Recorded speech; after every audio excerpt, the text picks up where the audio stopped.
Ang raid na ito sa Zun Yuan Tech Complex sa Bamban, Tarlac ang pinakamalaki raw na tisod ng Presidential Anti-Organized Crime Commission sa mga nagpapanggap na pogo pero pugad pala ng global scamming operations.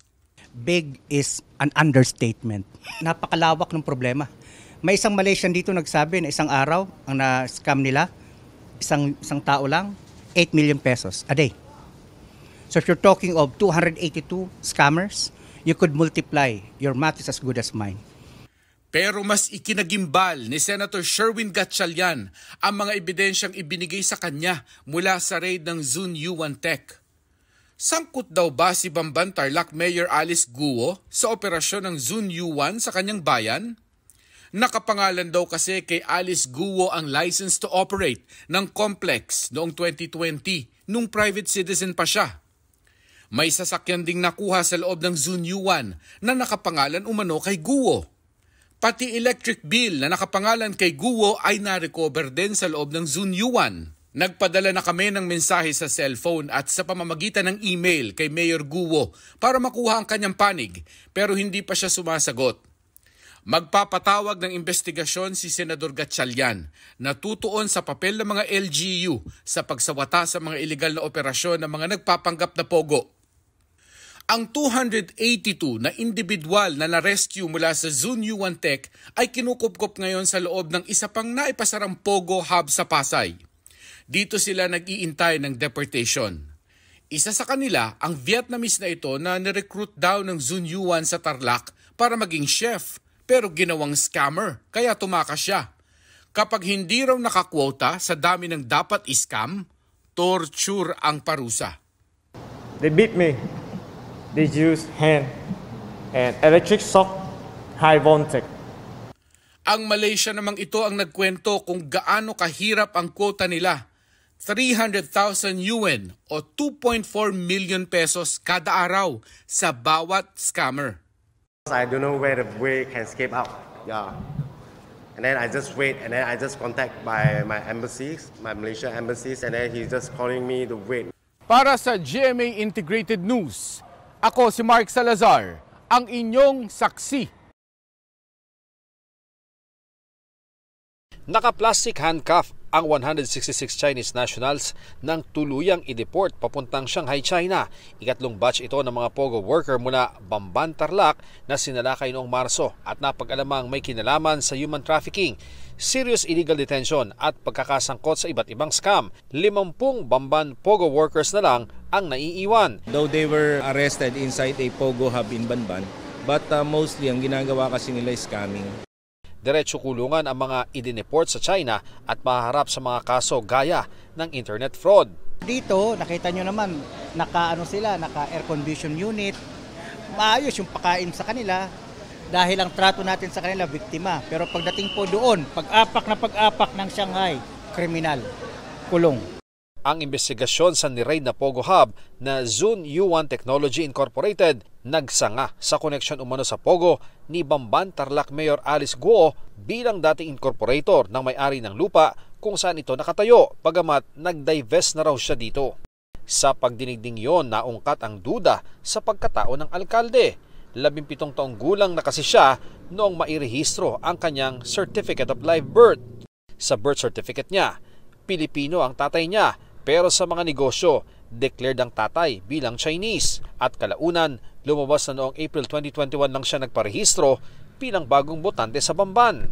Tanong noon ni Senadora Risa Ontiveros kung totoo kayang Chinese si Mayor Guo. Kahapon, dumalo si Mayor Guo sa flag raising ceremony ng munisipyo ng Bamban base sa post sa kanyang Facebook account. Nakipagpulong din siya sa ilang opisyal pati mga kapitan ng barangay. Pero wala sa kanyang tanggapan kanina si Mayor Guo at nang ilang beses balikan ng GMA Integrated News simula kahapon.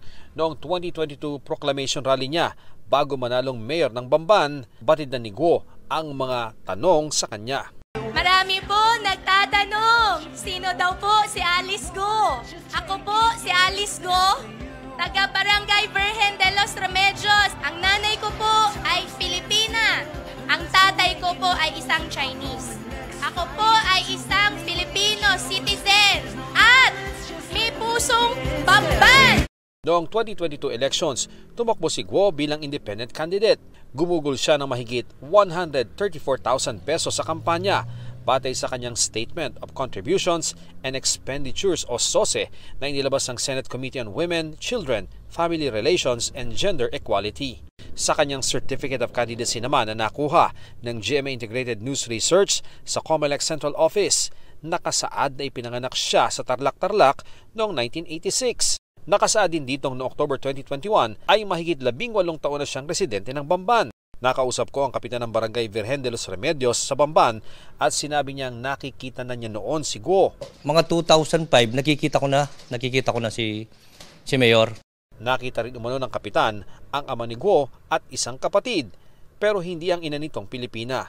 Ayon kay Senador Win Gatchalian, may natagpuan daw sa Pogo Hub na bill ng kuryente na nakapangalan umano sa alkalde. Isa rin sa mga natagpuang sasakyan sa Pogo ay nakarehistro kay Guo. Tinext, tinawagan at in-email namin ang lahat ng alam naming available contacts ni Mayor Guo pero hindi siya sumasagot. Pero dati na itinanggi ni Guo na may kinalaman siya sa mga illegal na aktibidad sa Pogo Hub. Ang sasakyan na nakapangalan sa kanya ay matagal na raw niyang naibenta at dahil siya ang dating may-ari ng lupa ng Pogo, baka raw hindi na naalis ang kanyang pangalan sa record ng electric cooperative. Para sa GMA Integrated News, Ian Cruz ang inyong saksi.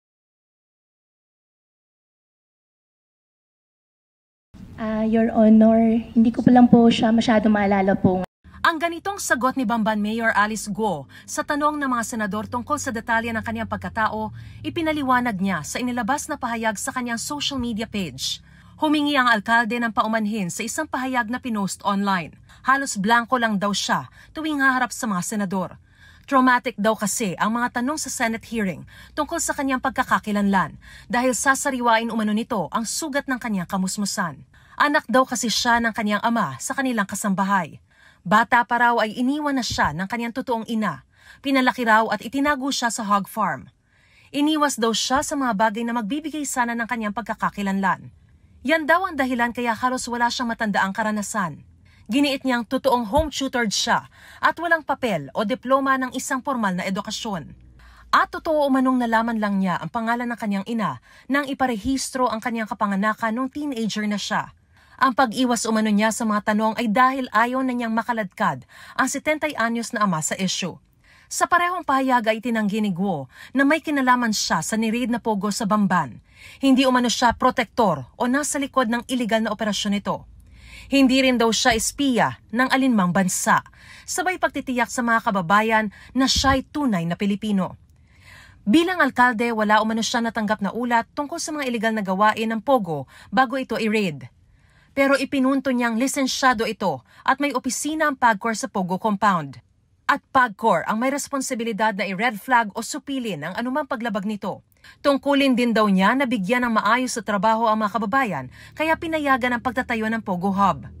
Pero nakatayo na ang Pogo compound bago pa siya naging alkalde noong 2022.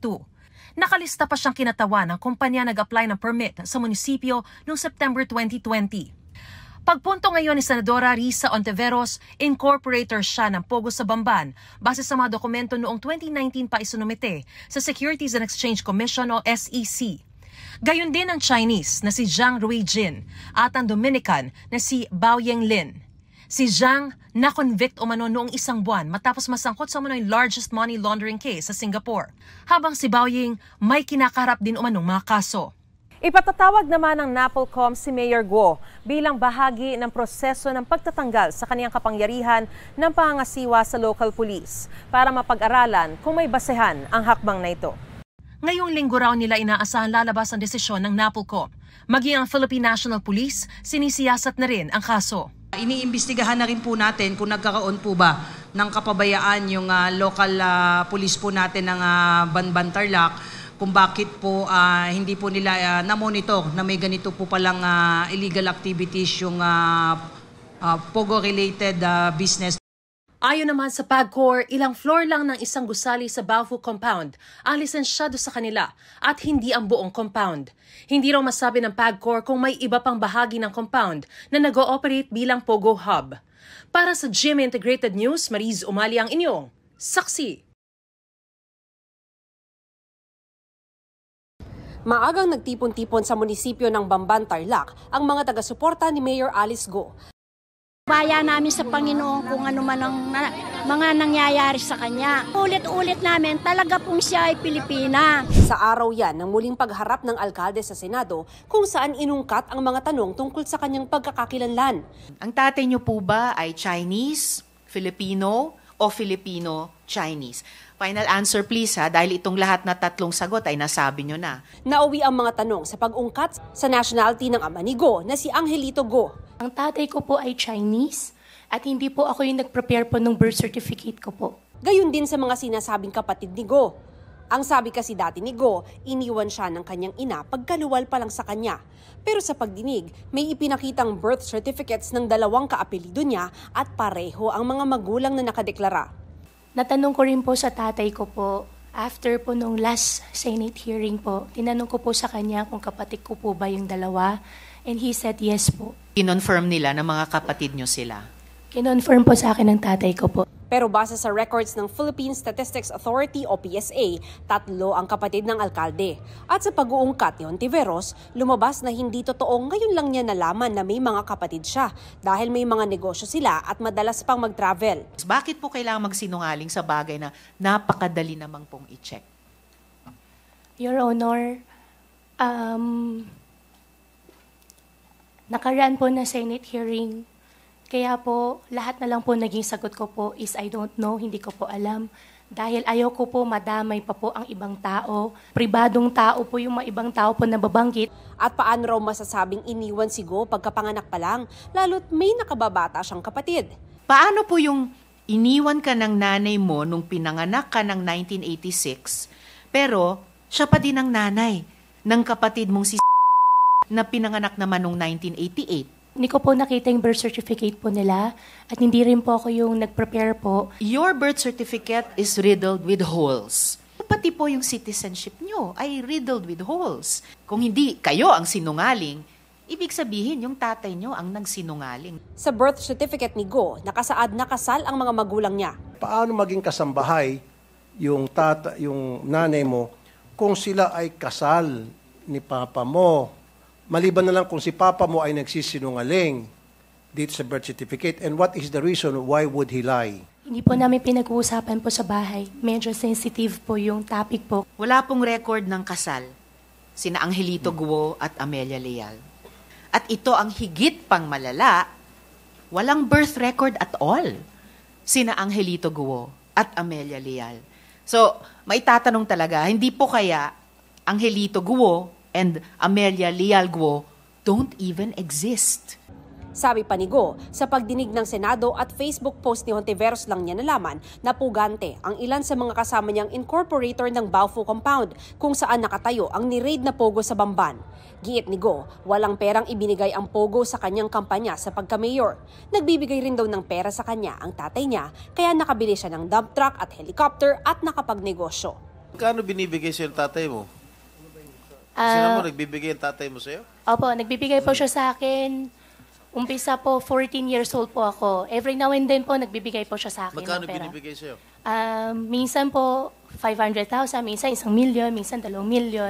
Hindi rin daw totoo ang lumabas sa social media na siya ang may-ari ng kotseng 33 million peso McLaren 620R na nanalo sa isang car show. Tinanong din si Go tungkol sa umano'y karelasyon niyang may kaugnayan sa Pogo sa Bamban, bagay na itinanggi ng mayora. Wala kang relasyon, ha? Wala po akong boyfriend, wala po akong asawa. Panindigan mo yan, ha? Opo. Dahil mayroon akong testigo na makakapagpatunay na yung karelasyon ay nagmamanage at nagmamanage ng negosyo ng Pogo ron sa lugar mo. Opo. Kahit maraming itinama at nilinaw sa kanyang pagharap sa Senado, giit ng kampo ni Go, nagsasabi siya ng totoo. The burden of proof transfers to the accuser. Napatunayan nila na peke yung mga hawak naming dokumento. Yung kanyang birth certificate, yung kanyang passport, ilang beses na po yun na-renew. Po po isang Filipino at lalong-lalo na po hindi pa ako spy. Ano namang mga tao ang hindi naturalesa na pag tinanong mo o anong memories mo nung bata ka, na kusang lalabas yun, di mo nga mapigilan kasi ang dami-daming alaala. So lalo lang lumalalim yung misteryo tungkol sa pagkatao ni Mayor Alice Guo. Marami raw gustong malaman ang mga senador sa ama ni Guo na pinaiimbitahan sa susunod na pagdinig na gagawin ng closed door. Mahalagang tanong para sa akin yung biyahe ng tatay niya na halos sa isang buwan 2 beses. May isang nakita kami 1 buwan 3 beses. Nakita naman natin yung negosyo niya dito hindi kumikita pero bumabiyahe siya doon. Dahil nagnenegosyo o may ibang ginagawa. O andalas no? At pero kung dudugtungin natin tong mga kwentong ito, pwedeng kasabwat siya dito sa Pogo na nangyayari. Para sa GMA Integrated News, Mav Gonzalez ang inyong saksi.